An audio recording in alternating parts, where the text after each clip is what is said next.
Bueno, muy buenas tardes. Bienvenidos a Casa América, a la presentación del libro La huella de España en la independencia de Estados Unidos, la Real Armada, de Marta Gutiérrez Steenkamp, que me acompaña en la mesa y al que le doy también la más cordial bienvenida a esta casa. La Casa América tradicionalmente o durante mucho tiempo se ha identificado quizá con la Casa de Latinoamérica, pero no es así. También intentamos y hacemos verdaderos esfuerzos por incrementar cada vez más el protagonismo y la presencia de dos países norteamericanos como son Estados Unidos y Canadá.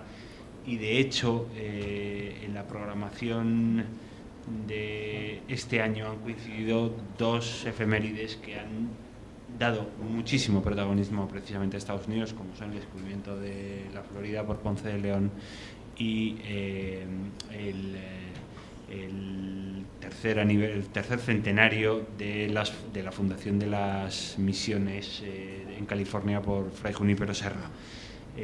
Estas dos grandes efemérides han dado un gran protagonismo a Estados Unidos en la programación de esta casa, y hoy tenemos la suerte de contar con la profesora Gutiérrez Steenkamp, que va a tratar otro tema que quizá un poco desconocido, pero que desde luego está ahí y debemos recordar. Y de hecho hace unos meses redescubrimos en el jardín una placa con la colaboración de la Asociación de las Daughters of the American Revolution, que conmemora precisamente eso, la intervención española o la ayuda española en su momento a la independencia de los Estados Unidos. Tradicionalmente se identifica a Francia como el gran partícipe o el gran artífice de la colaboración con las 13 colonias, pero también la monarquía española participó, y nos alegra muchísimo contar con usted, profesora, para la presentación de este libro. Yo voy a dar una muy breve reseña de la profesora y acto seguido le voy a hacer la palabra. La profesora Marta Gutiérrez Steenkamp nació en Cuba, de herencia española, y fue becada por la institución Smithsonian, exdiputada en jefe de la Agencia Federal National Endowment for the Arts, que administra los fondos nacionales para las artes, y miembro de la Comisión de Expertos para la Preservación de la Casa Blanca. Ambos cargos son por designación presidencial, y actualmente es consultora del Departamento de Educación de Estados Unidos en Washington, D.C., liaison de la OEA, Sociedad Civil y el Museo de Historia de Florida. Muy bienvenida, profesora, y le cedo la palabra. Muchas gracias. Muchas gracias. Antes que todo, quiero agradecer a todos los miembros de la Casa América y del Instituto Franklin por esta oportunidad de poder presentar algo que está muy cerca de mi corazón por varias razones. Además, antes que decir más nada, quiero darle las gracias a Carmen López Calderón, conservadora del Museo Naval, porque sin la ayuda de Carmen realmente quizás esto no se hubiera podido hacer tan rápido ni con investigaciones tan profundas como se ha hecho. Así que le debo una gran deuda de gratitud a Carmen. La dedicatoria del libro está a Juan Alsina Torrente. Quizás algunos de ustedes lo conocieron. Juan, un hombre extraordinario, muy interesado en el tema, y para gran satisfacción mía se interesó en mi trabajo y me guió y me ayudó muchísimo en todos los aspectos de la guerra, de la independencia, y principalmente en el aspecto naval y en el papel que jugó la Real Armada. Yo siempre he tenido interés en estos tópicos porque mis padres en Cuba eran miembros de la Sociedad de Heráldica y Genealogías, así que todos estos temas de historia y de herencias y todo esto siempre estuvieron muy presentes. Decidí escribir el libro por dos razones. Primero, porque soy nieta de españoles, pero no nietas de 20 generaciones atrás, sino mi abuelo era de Santander. Y en mi casa siempre hubo una presencia española con mucho orgullo, y estábamos muy conectados a todo lo español.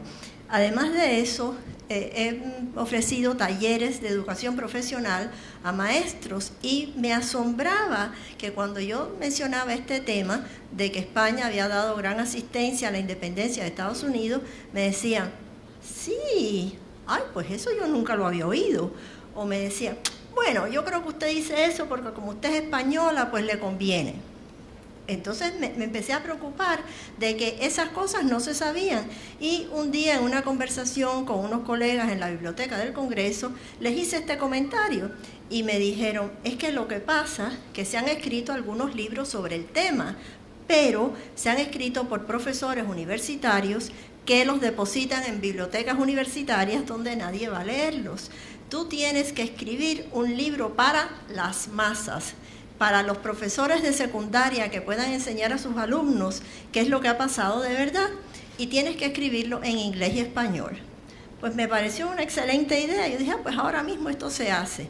Bueno, esto se hace en 5 años, porque las investigaciones fueron profundas, porque yo quería estar bien documentada. Mi opinión no está en este libro, solo documentos que apoyan el hecho de que España contribuyó increíblemente a la independencia de Estados Unidos, y posiblemente sí hubieran sido independientes eventualmente, pero no en el momento que lo fueron y bajo las condiciones que lo hicieron.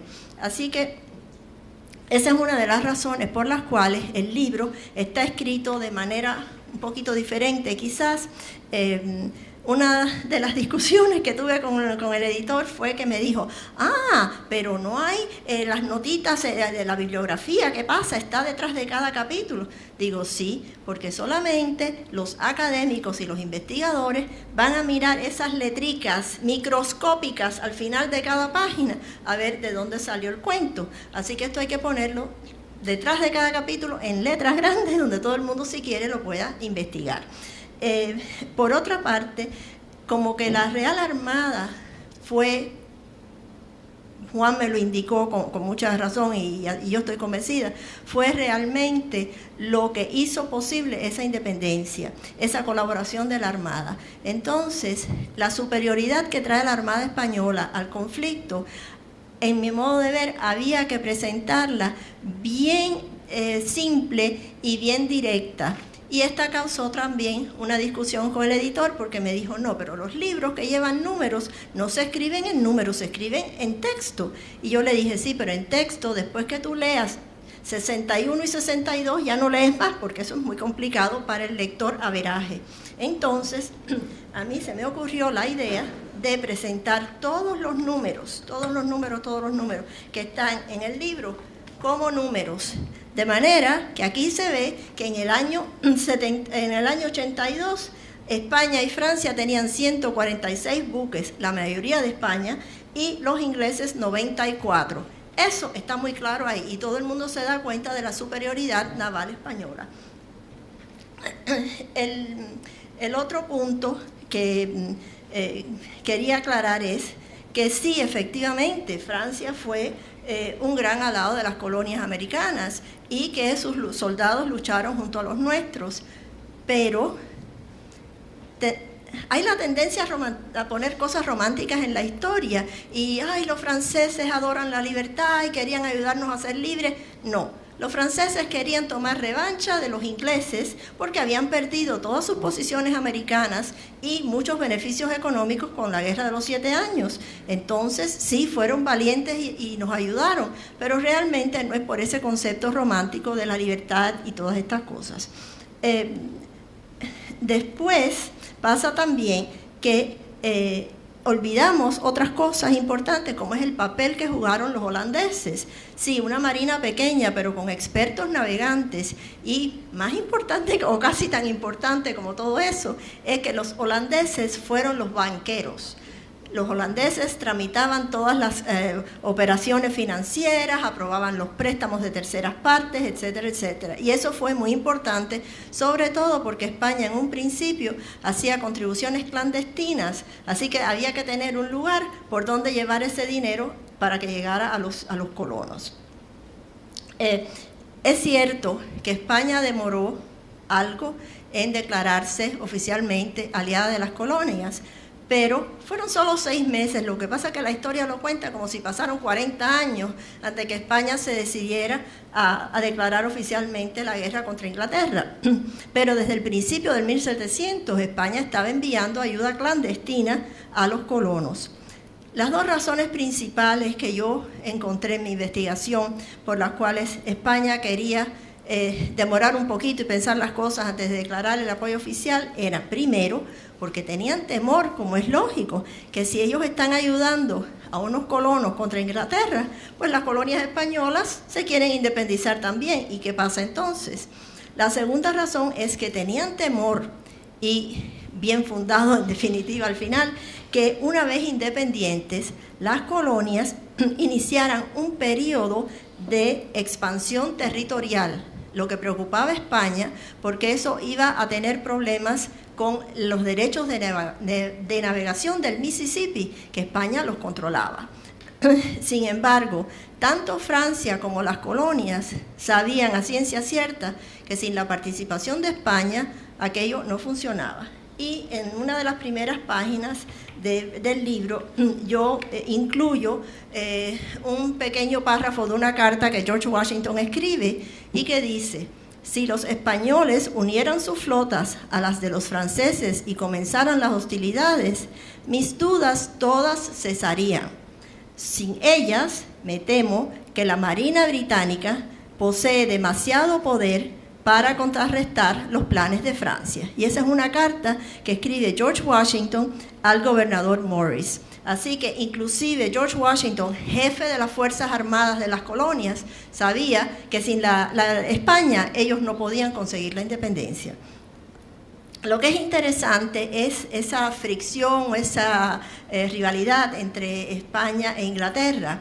Inglaterra inventó la historia de la llamada Armada Invencible. Ese nombre se lo dieron los ingleses, no los españoles. Y también, y esto se cuenta muy frecuentemente en Estados Unidos, que Inglaterra en el siglo XVI destruyó la Armada Española y ahí se acabaron los cuentos, cuando realmente el siglo de oro de la Armada Española es el siglo XVIII, que pasa gracias a la reorganización llevada a cabo por Somo de Villa y la modernización de las regulaciones navales llevada a cabo por el gran marino y científico Mazarredo bajo orden de Carlos IV. Pero esa parte de la historia pues no se cuenta. Entonces esa es la armada que Francia y las colonias necesitaban para ganar la guerra. ¿Por qué la alianza con Francia? Pues hay muchas historias sobre esto también, pero es muy sencillo. Los dos países estaban gobernados por monarcas borbones y habían firmado los pactos de familia, que si usted me ataca a mí, pues me ataca al otro, y si usted está de acuerdo conmigo, está de acuerdo con el otro. Eso es todo. Esa es la alianza que hay con Francia, y el por qué los dos países es más que en el momento en que España decide declarar oficialmente la guerra a las colonias, es porque ya ha recibido anteriormente cartas del monarca francés diciendo, bueno, nosotros nos vamos a declarar públicamente porque tal y tal y tal, y le dan las razones.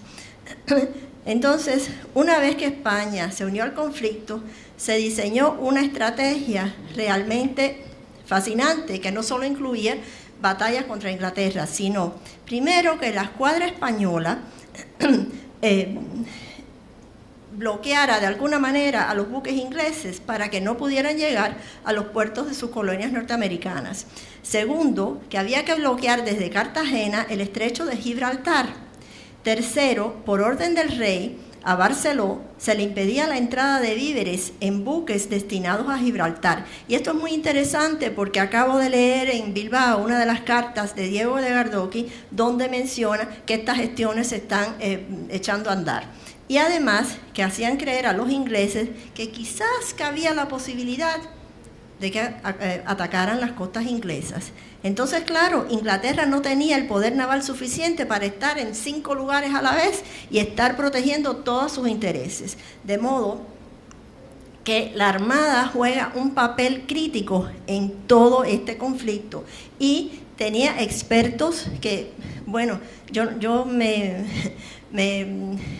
asombro de que estos hombres no tengan estatuas por todas partes y sean sumamente conocidos, porque Gálvez, Solano, Saavedra y otros más o menos de esa misma época se han unido en estrategias tan específicas y tan importantes que hicieron posible las victorias. Otra cosa que se habla mucho en los Estados Unidos es que las colonias estaban deseosas de buscar libertad y felicidad. Bueno, pues no buscaban ninguna de las dos cosas. Lo que pasa es que los colonos estaban asfixiados económicamente por los ingleses, que no por gusto, sino porque los ingleses necesitaban otros medios de adquirir fondos, porque ellos habían quedado también en relativa pobreza, pudiéramos decir, después de la guerra. Entonces, ¿qué hacen? Empiezan a redactar leyes absurdas, en definitiva, que no hacen más que perjudicarlos. Una de las cosas que yo creo que no la pensaron mucho, porque si se piensan mucho se dan cuenta que esto no iba a funcionar, pero una de las leyes es la ley del timbre. Esta ley hace o obliga que todo el documento que se redacte, ya sea un boletín, un panfleto, lo que sea, tiene que llevar una estampilla fiscal, si no, no se puede producir. Claro, pues todos los editores de todos estos documentos, encantados, ahí mismo le plantaron sus estampillas, pero ¿qué hicieron? Todos los escritos decían, estamos saboteando las leyes inglesas, o sea, que eso le fue en su contra también. Lo más interesante de todo esto es que, y el por qué yo creo que es que no estaban pensando con claridad, es que los ingleses de momento se enteran de que ha habido el motín del té. ¿Y qué es lo que piensan? Ellos no se dan cuenta que esto ya va evolucionando de una manera que aquí va a pasar algo grande, sino ellos piensan que los colonos son desobedientes y hay que darles una lección.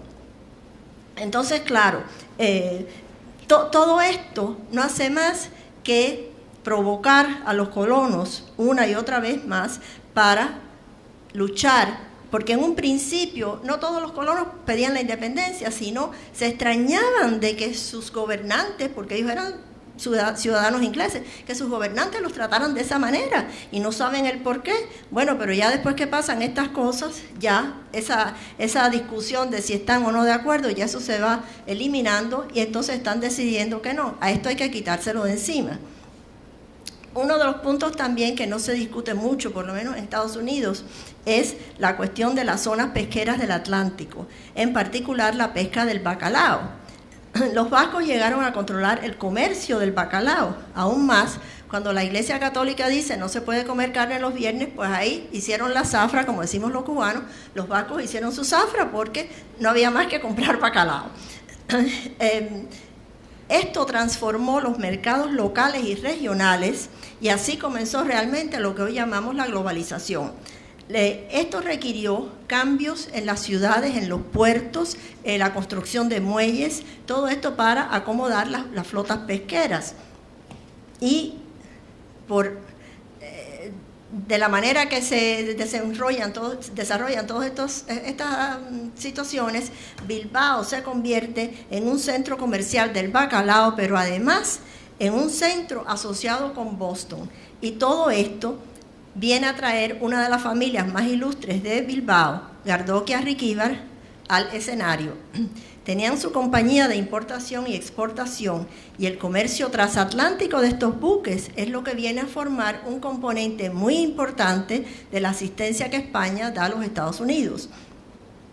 Carlos III, que conocía de la lealtad de los Gardoquis, les proporcionó recursos muy abundantes, en un principio clandestinos, para ayudar a las colonias. También hay que mencionar, ¿no?, que hay otras ocasiones en que suceden actos importantes y en que hay otras discusiones, pero una de las cosas más difíciles para mí en este libro, que como ustedes ven, es un libro pequeño, es condensar millones y millones de datos en un librito así y tratar de escoger qué era lo que más enfocaba la asistencia de España a los Estados Unidos. Pues entonces yo decidí enfocarme en 3 batallas. La primera, Saratoga. Esa es la primera vez que los colonos vencen a los ingleses. Y claro, esto trae la atención de Europa, especialmente Francia y España. Y de los ingleses, porque los ingleses se quedan asombrados de ¿y aquí qué ha pasado? ¿Cómo esta gente que era una banda de nada, de momento nos vencen en una batalla? La segunda es Pensacola o Pansacola. Cuando se lee el diario de Bernardo de Gálvez y otros documentos que aparecen en los archivos en España y en Estados Unidos, la persona de Gálvez es realmente un genio. Y sí hay una estatua en, yo no sé por dónde, en Filadelfia o Washington, pero que nadie sabe realmente por qué está ahí ni qué fue lo que hizo. Solo saben que hay una ciudad en Texas, un pueblito que se inunda constantemente, que se llama Galveston, pero más nada. La batalla de Pensacola toma varios días, pero en ningún momento Gálvez se desanima, aun cuando las condiciones del tiempo eran terribles, porque toda esa parte del Golfo es insoportable. Yo no sé cómo la gente vive ahí realmente, porque se inunda, los barcos se encallan, en fin, los huracanes, todo. Bueno, pues él nunca se desanima, aun cuando está herido, y sigue andando. Además, modifica, que esto es lo importante del genio de Gálvez, él modifica las circunstancias, las condiciones de las batallas de acuerdo a cómo se va desarrollando la situación, y siempre exitosamente. Inclusive, cuando uno de sus comandantes al frente del buque San Ramón, José Calvo de Irazábal, resistió sus órdenes pensando que no era posible hacer las cosas que Gálvez decía, hubo un intercambio muy interesante entre él y Gálvez. Y Gálvez en un momento le dijo que si él tenía temor, que no se preocupara, que él iba solo a resolver la situación. Que por eso es que el rey después le da a Gálvez la autorización para que ponga en su escudo "yo solo", y es por su acción unilateral. Pero lo interesante es que entonces Calvo como que se disgusta, ¿no? Y le dice le contesta a Gálvez: el general es un audaz, malcriado, traidor al rey de España y a la patria, y el insulto que acaba de hacer a mi persona es a todo el cuerpo de la marina, y lo pondré a los pies del rey. Después que le dice todo eso, le dice: y que Dios lo bendiga y lo cuide por 20 años, y yo soy su seguro servidor, porque así firman. Esto es muy simpático, en medio de todo firman todas las cartas. Entonces, al final, Gálvez le dice a Calvo: mire, usted vaya por su cuenta, porque ya usted a mí no me interesa, usted va a lo que usted quiera hacer. Lo triste que tiene eso para Calvo, ¿no?, es que después de esta situación, Calvo se pasa toda su carrera militar explicando por qué él fue a la contra de Gálvez, porque claro, Gálvez tuvo un éxito increíble. Entonces, la toma de Pensacola realmente reunió militares españoles sumamente competentes: Gálvez, Solano, Saavedra, Cajigal, todos unidos con un solo propósito. Y eso es lo interesante de la estrategia de España. Todos se unen con un solo propósito, que es derrotar a los ingleses. Y en este caso fue la toma de Pensacola. Entonces, el 10 de mayo de 1781 se firma el acuerdo de capitulación. Con esa victoria, la Real Armada y Bernardo de Gálvez hacen que España adquiera el este y el oeste de la Florida, con lo cual las fronteras españolas en ese momento en Norteamérica se convierten en transcontinentales. Ahí lo gobiernan todo. Y esa es una de las cosas más importantes que hace la Armada durante ese periodo. A Solano, por esta acción también de asistencia a Gálvez, el rey le otorga el título del Marqués de Socorro. Lo interesante de esto es que hace unos días tuve el placer de conocer a Carlos Solano, el moderno Marqués del Socorro. Y esto es de mucha satisfacción cuando se está investigando un tema, porque conocer a descendientes directos de una personalidad tan importante es como si de pronto se conoce al personaje más o menos escondido. Y esto me ha pasado también con los Gardoqui. He conocido a José Luis Cano de Gardoqui y a Marco de Gardoqui en Bilbao, y ha sido realmente muy emocionante. La tercera batalla que yo destaco es la de Yorktown. Otra cosa que no se conoce mucho, por lo menos en Estados Unidos, es que esta es la batalla decisiva. Pues aunque no hubo soldados españoles, y esto es lo que el argumento, no, pero España que tuvo que verse, ahí los españoles no lucharon. Efectivamente, los españoles no lucharon, pero esta vez estaba Gálvez de nuevo en escena.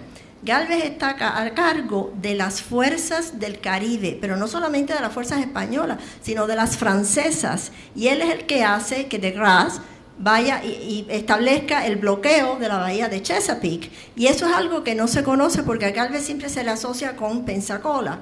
Entonces, Dios mío santo, Saavedra es como el mago financiero de toda esta operación y sale y corre y va y viene. La cuestión es que es el que obtiene los fondos para habilitar a los soldados de Washington y de Rochambeau, porque yo no sé si aquí en España se ven mucho estos documentales, pero en Estados Unidos a cada rato salen los documentales donde los soldados de Washington se están comiendo las hierbas, donde no tienen zapatos, donde no tienen uniforme. Es cierto, no tenían nada, y no podían seguir en la batalla. Y Rochambeau escribe, necesitamos soldados, pero más que todo necesitamos dinero para habilitarlos.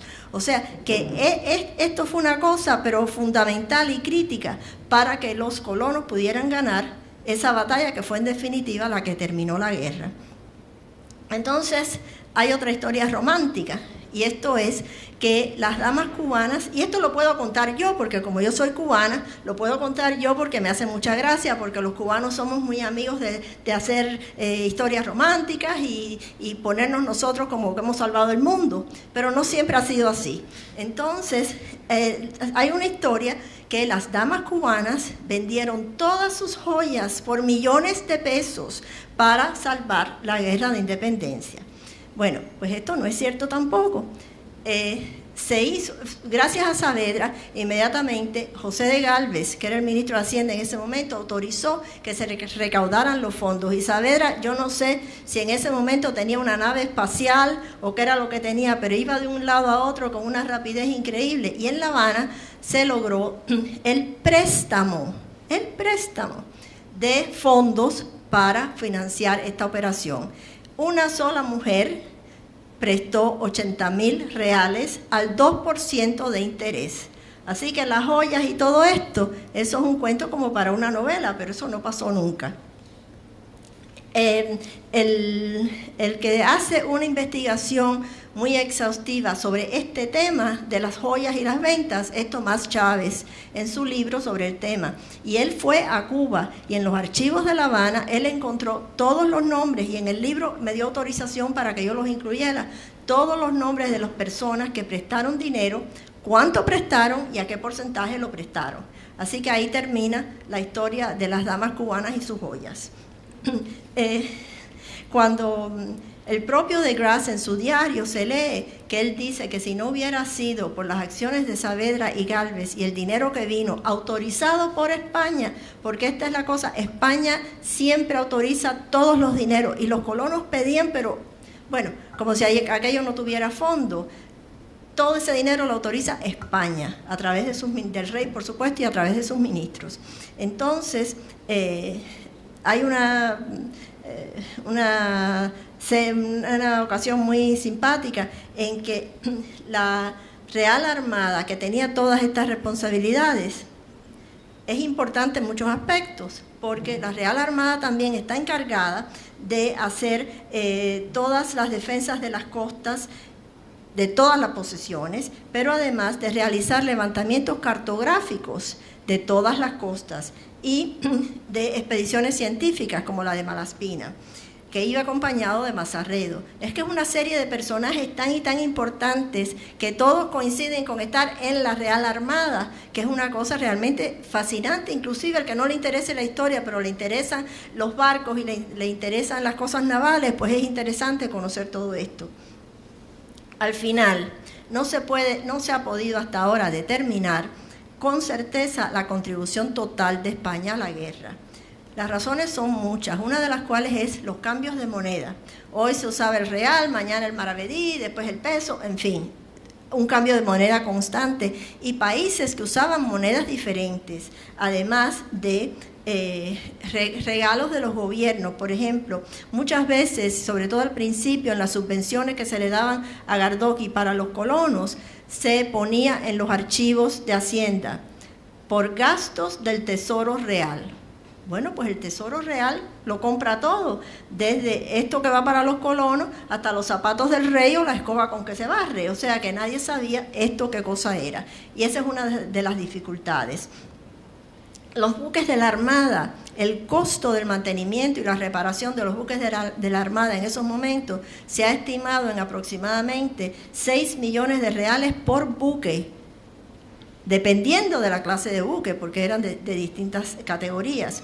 Entonces, sí, hay varios estimados, por ejemplo el de Yela o el de Reyes Calderón y otros, pero en definitiva la cantidad exacta no se conoce. Los archivos en el Banco de España, los archivos nacionales de Estados Unidos, los documentos de la firma de Gardoqui e Hijo, documentos del archivo del Congreso Continental, ninguno tiene una cantidad exacta. El por qué yo creo que está en esta situación. Una vez que las colonias fueron independientes, Alexander Hamilton es nombrado secretario del Tesoro y nombra a Carmichael como representante en estos asuntos con España. Carmichael le escribe a Aranda y le dice que por favor le envíe una factura detallada de la deuda con España, porque el nuevo país quiere saldar todas sus deudas extranjeras. ¿Qué pasa? Aranda le pide a Gardoqui que le proporcione esta información. Gardoqui le responde que todos esos datos los tiene Bernardo del Campo en el Ministerio de Asuntos Exteriores. Bueno, pues eso está muy bien, pero pasan meses y Carmichael no recibe la información. ¿Qué pasa? Carmichael le vuelve a escribir a Aranda, por favor que la factura con detalles. Aranda le vuelve a pedir a Gardoqui que por favor le envíe la información. Gardoqui le responde a Aranda que esa información la tiene Bernardo del Campo. Y ahí se acabó. El resultado de esto es que realmente nadie tenía toda la información y por eso el uno se lo pasa al otro y al otro y al otro. Entonces, sin embargo, hay algo muy interesante que refleja la visión de Gardoqui. Un tiempo más tarde, él le propone a Godoy que quizás vale la pena perdonar la deuda del nuevo país con vistas a futuros beneficios económicos. El resultado de esa conversación yo no lo he podido encontrar, ni otros investigadores tampoco, pero esa propuesta la hizo Gardoqui, claro, con mucha visión, porque ya él veía lo que estaba pasando y en lo que el país se iba a convertir. O sea, que no se conoce exactamente la contribución de España, pero lo que sí se sabe es que fue extraordinaria y se manifestó en varios aspectos. Uno de ellos era que daban asilo a los buques mercantes americanos en los puertos peninsulares y americanos, de manera que pudieran carenar para las reparaciones que España pagaba, porque lo que pasaba con España es que España recibía constantemente oro y plata de las colonias, entonces España tenía muchísimo dinero, sobre todo comparado con los otros países, así que España pagaba reparaciones y pagaba de todo. Además, sufragar el gasto del ejército y de los mismos soldados o marineros que luchaban en el Golfo de México. Las contribuciones de distintas formas eran para sufragar los gastos también del ejército de las colonias y una estrategia naval única. Yo soy nieta de españoles, pero tengo un orgullo de esa Real Armada, donde no conocía a nadie, pues ni tengo parientes en ella, porque ha sido la estrategia naval de la Armada realmente lo que ha hecho posible todas estas cosas. Entonces,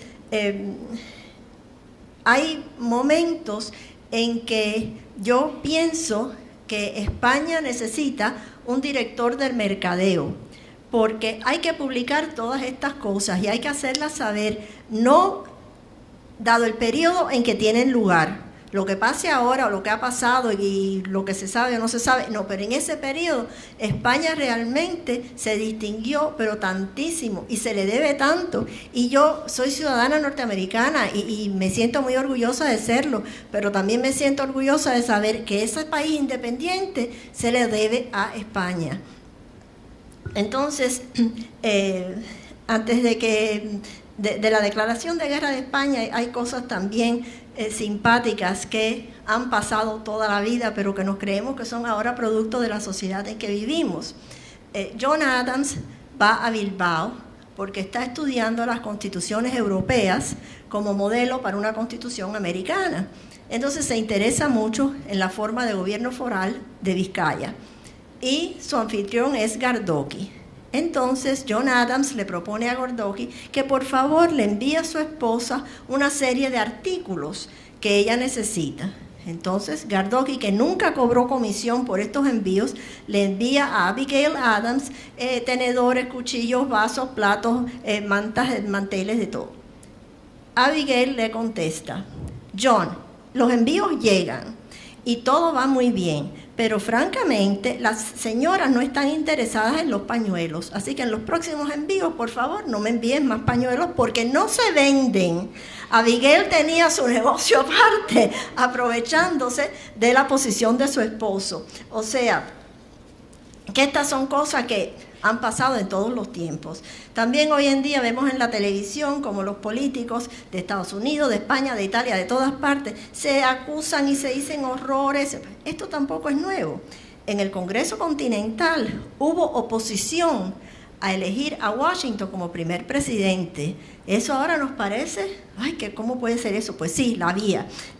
Además, acusaron a Benjamin Franklin de malversar los fondos que el Congreso le proporcionaba para su estancia en Francia, sacando a pasear y a entretener y a agasajar a las señoras francesas en París. Y eso fue un escándalo tremendo. Jefferson y Adams se odiaban hasta la muerte, que murieron el mismo día los dos y fue 2 días antes que se reconciliaron. De modo que, y eso de la carta de Calvo a Gálvez, en todas las correspondencias de todos estos señores está: y que Dios los bendiga y los guarde por 1000 años y yo soy su seguro servidor. Así que, como ustedes ven, nada de lo que está pasando hoy en día es nuevo y es producto de nuestra sociedad. Esto está pasando de toda la vida porque pienso yo que es la condición humana.